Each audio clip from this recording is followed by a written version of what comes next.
So finally, nakasuhan na nga po itong si Harry Roque dahil dito sa sapilitan niyang pagkuha sa mga lupain na pagmemay-ari ng mga farmers sa Mariveles, Bataan. Allegedly, kinuha niya ito ng sapilit. Itong issue na to, nag-circulate ito last year I think mid last year na kesyo yun nga, I think 400 hectares ang lupa na nakamkam niya doon sa Mariveles, Bataan. At yun din ang isang dahilan kung bakit gumawa siya ng isang fake na kaso para kay Ramil Madriaga, dahil nga si Ramil Madriaga ang isa sa mga nagtanggol dito nga sa mga magsasaka na taga Mariveles, Bataan. At itinuloy na nga nila itong sampahan sa NBI. Alam mo, super late na nga itong ginawa ng NBI dahil ngayon lang lumabas at ngayon lang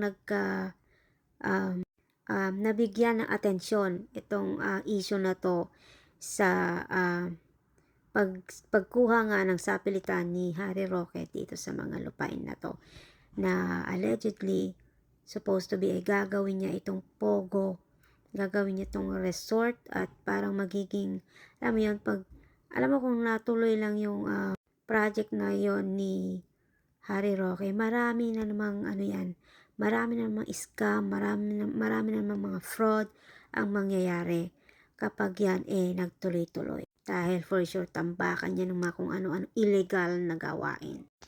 Grabe no.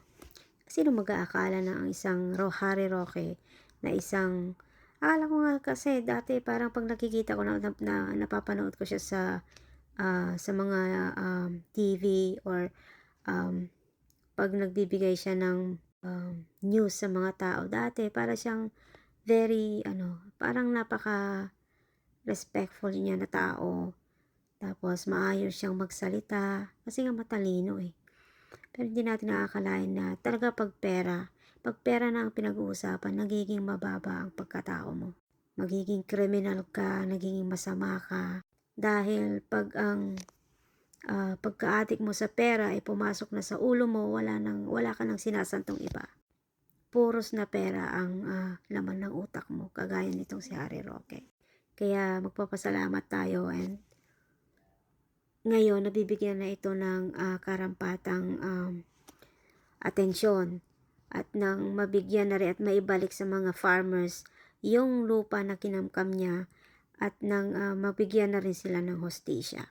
And hopefully, ito na ang maging daan para tuloy-tuloy ng makabalik dito si Harry Roque, dahil marami po siyang haharapin ng mga problema, haharapin ng mga kaso, na hindi lang basta-basta kaso. Ito ay mga criminal offense at kailangan niya itong pagbayaran.